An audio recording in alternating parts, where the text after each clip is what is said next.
Всем привет! Неделю меня не было, но зато у меня такое новшество. Мои подписчики купили дом и позвали меня реконструировать его. Ну, вот такой кусок работы будет.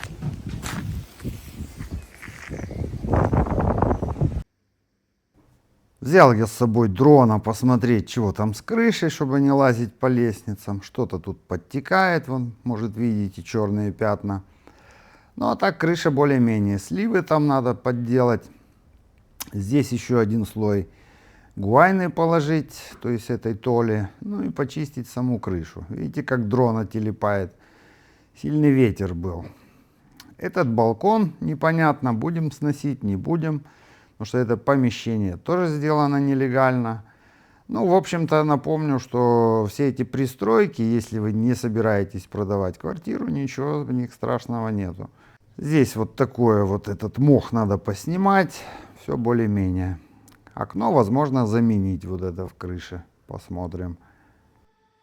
Ну все, со спокойной душой можно ехать домой.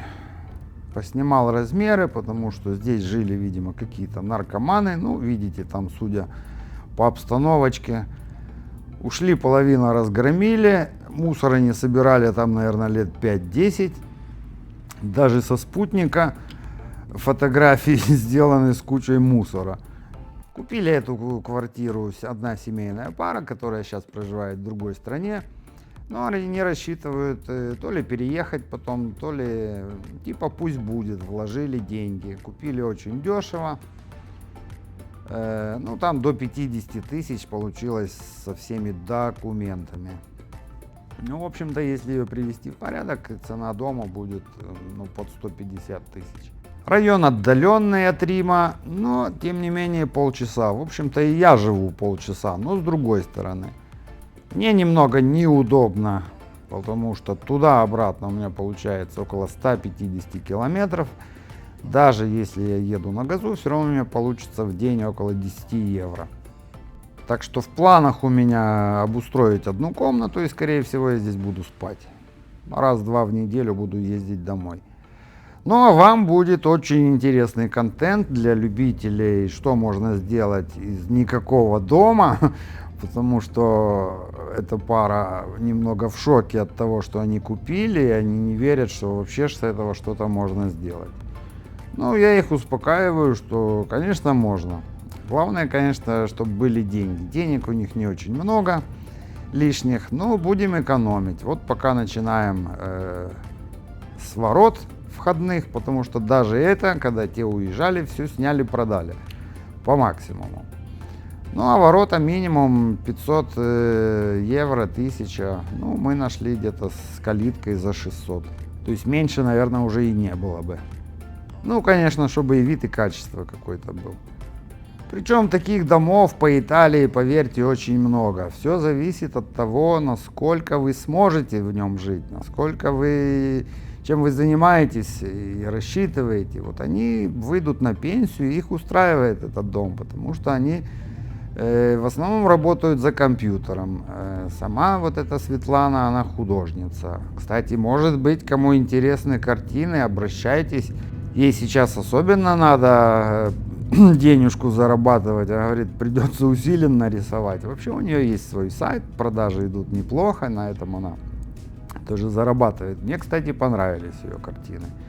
Такие своеобразные, довольно неплохо. Но даже если ездить отсюда в Рим на работу, ну полчаса и ты в Риме, ничего страшного. Обратно полчаса и ты дома. Там тишина, покой. Ну, правда, не знаю. Рядом такое шумное заведение, не буду говорить какое. Я бы, например, тоже вот хотел бы что-то типа такого. Недорого. Кусок земли. Я бы там сразу бы и помидорчики, деревья там какие-то растут. Кстати, я пока не знаю, что это за деревья. Так как у меня была дача, и надо их тоже, пока весна, пообрезать красиво. Ну и вот этот мусор там, я не знаю, наверное, будет 3 грузовика этого мусора, чтобы вывезти. Просто ужас. Ну ничего, начнем с этой уборки. И буду почаще выставлять видео, сами процессы работы, как оно будет происходить. Думаю, будет вам интересно. Ну и буду всем благодарен, кто нажмет на супер спасибо. Стоимость этого там около 3 евро, но все-таки я для вас тоже стараюсь, чему-то вас обучаю.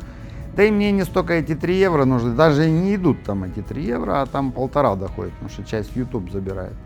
Но зато движение на канале и YouTube, так сказать, более продвигает потом канал. Но это по желанию.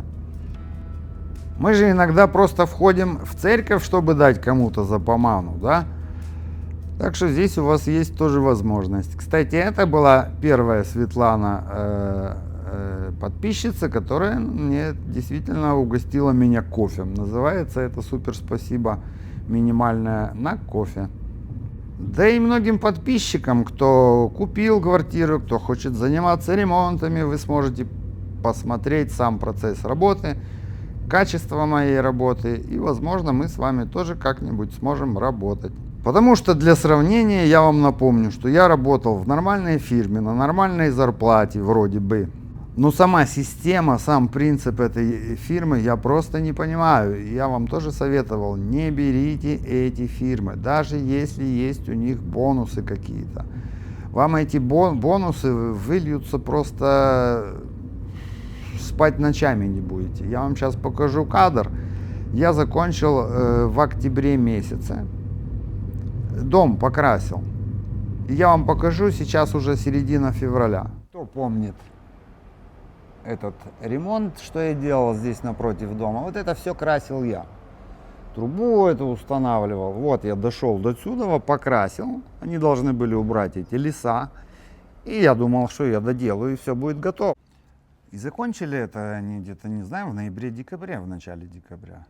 И вот середина февраля все стоит. Я уже молчу, что вот эта верхняя, это квартира моего этого шефа, у которого я снимаю эту квартиру. Там еще тоже, я бы тоже, эта бригада последняя зашла туда в декабре 20 числа. Там еще до шпаклевки, покраски далеко. Они там стяжку что-то сделали, долбят. Не берите эти фирмы, я вам советую. Я не знаю, или проверяйте, какие они. Ни хрена не делают. А если вы еще и вот так вот купили квартиру, или как вот эта семейная пара, люди знают, ну, с кем они связаны, рабочие, если нанимают кого-то, что они с другой стороны, что они не понимают по-итальянски, вас тут же начнут разводить потихоньку. И у вас нету никакого выхода, вам никто не поможет, ну вот если вы не нашли такого человека, как я.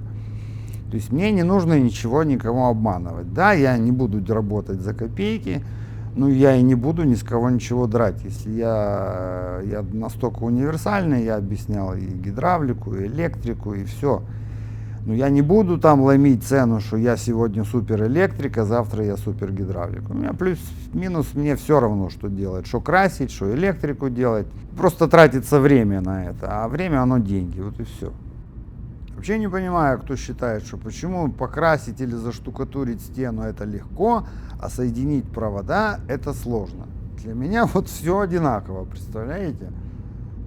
И для того, кто думает, что электрика проще, тоже вы не правы, потому что там другая усталость. Там думаешь головой, концентрируешься сильно. Когда я что-то шпаклюю, я вообще не напрягаюсь, ну там кисть напрягается. Я же не думаю, как шпаклевать, оно все на автопилоте. Если я могу мечтать не знаю о чем, а работа само собой идет. Думаю, работать я буду там в основном сам, как всегда, потому что им не горит, денег у них нету сразу, чтобы там оплатить от начала до конца, не останавливаясь. Поэтому брать мне кого-то вроде как и невыгодно, но самому иногда не все удобно делать. Так что, возможно, буду брать каких-то помощников, что-то поднять, что-то там, какие-то большие объемы. Ну, я объясню вам, как бы там ни было далеко, как бы там ни было вроде бы и сложно, но это все равно лучше, чем работать вот на кого-то. Я не объяснил вам, что случилось с той фирмой тоже до конца. Весь январь мне этот бригадир говорил, что да, вот, может, кто смотрел, там дом за 100 тысяч, квартира за 100 тысяч, одно видео было. Последние дни я работал тоже там всякую ерунду делал, и тоже все через задницу, знаете, там надо было трубки устанавливать электрические, он мне говорит, сделай так, я говорю, ну так неправильно, потом мне говорит, опять переделывай, короче, нервы перетрепал, и вот там будешь плитку ложить, то все, потом я ему звоню, смотрю, что-то не то, знаете, что-то он не зовет, плитку они не начинают, какой-то ерундой там по фотографиям в группе вижу занимаются. И потом он мне таки выдает, не, они там возьмут других на плитку, а я так понял, что у них своих 5 человек в контракте, а они должны в первую очередь обеспечить своих работой. Потому что если понабирают они, допустим, меня, а что делать те будут? И вот такая вот система. Никто о вас здесь заботиться не будет. Где бы вы ни работали, сколько ни работали. Даже если вы найдете работу, скажем, в этой же стройке. Если у человека нету регулярной работы, то это одна закончится, и все, он скажет, ну пока не надо. Да и на любой работе. Сегодня ему вы нужны, завтра не нужны. Поэтому всегда хорошо, когда вы имеете несколько запасных вариантов. Кстати, запасной вариант у меня тоже совпал вот именно с этой покупкой с понедельника. Я должен был выйти еще с одним итальянцем, он тоже взял квартиру. Пришлось ему перезвонить, говорю, вот такая ситуация, я же не знал, договорюсь я с этими людьми, не договорюсь. Я говорю, теперь жди. Он говорит, ничего страшного, все равно это только начало, а начало обычно что-то разбивать. Говорит, нас есть 2 человек, хватит пока. Потому что им интересно платить мне как мастеру, когда ты уже что-то делаешь умное там. А просто тупо разбивать все могут. Ну и хотелось бы еще для общего вашего развития, рано или поздно каждому пригодится. Чтобы вы понимали, когда вы хотите сделать ремонт, вы его видите так, но вы берете мастера. Вы можете не разбираться в нем.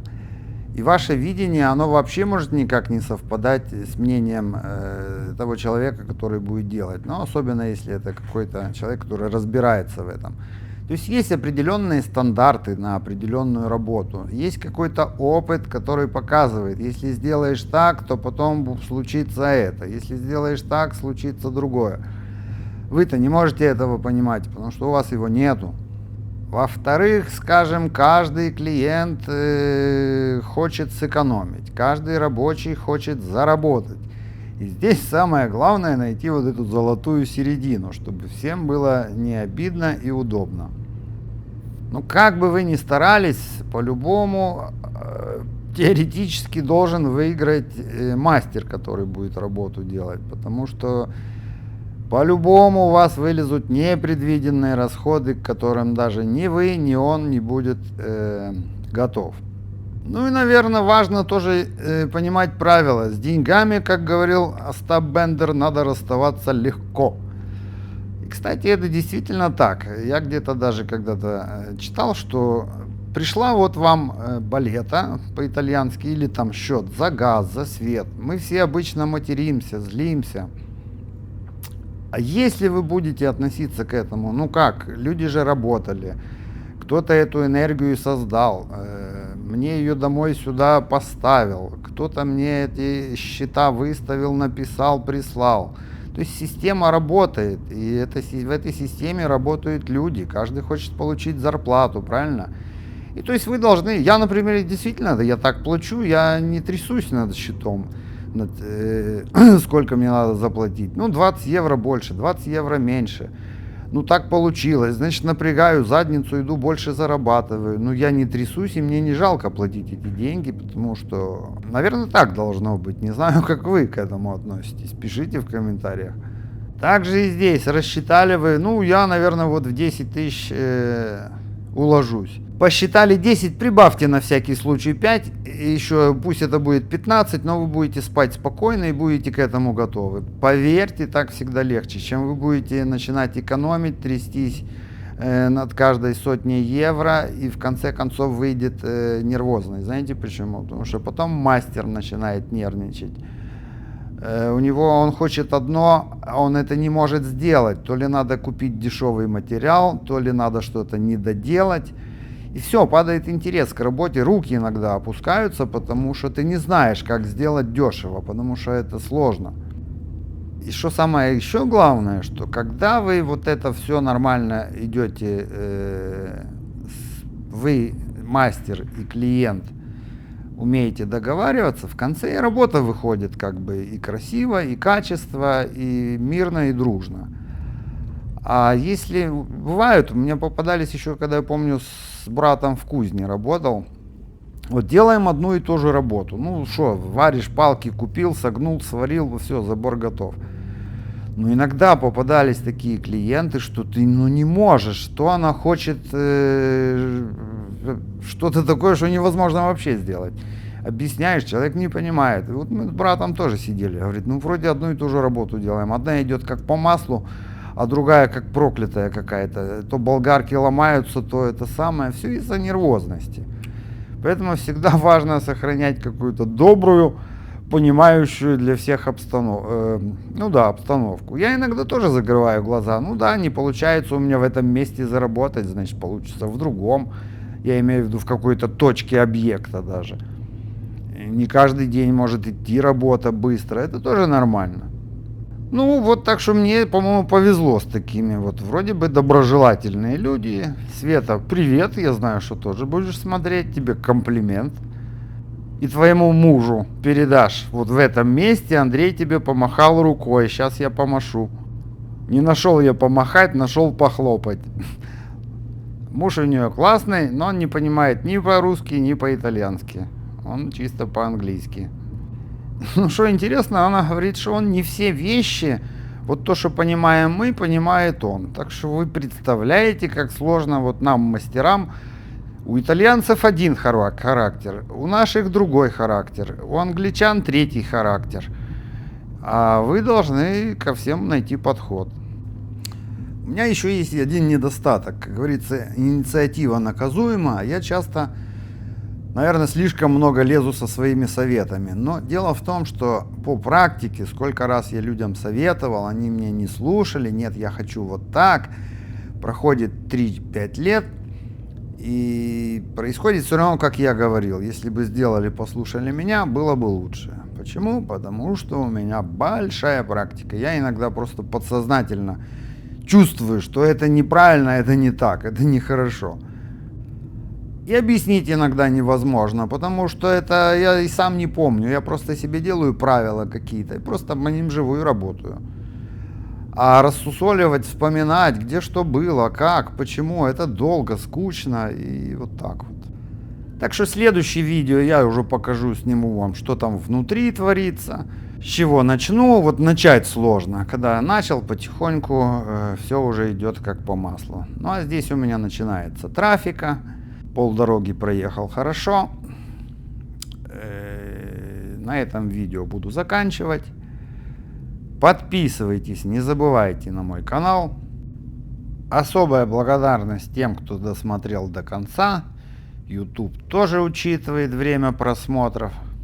Ставьте лайки, пишите комментарии. Многие со мной общаются очень много через WhatsApp. Им прям мне пишут прямым текстом. Я тебе не написал на комментарий, мне лень там писать. Не ленитесь, пишите, так поможете Ютубу понять, что этот канал кому-то будет нужен. Наконец-то проходит уже зима, как я вам и говорил, дождливая, туманная. Вчера был вообще гроза и дождь, сегодня более-менее погодка налаживается. Также и на канале у меня будет все веселее, интереснее, так что все, кому нравятся ремонты, подписывайтесь, напоминаю. Всем удачи, мира и добра.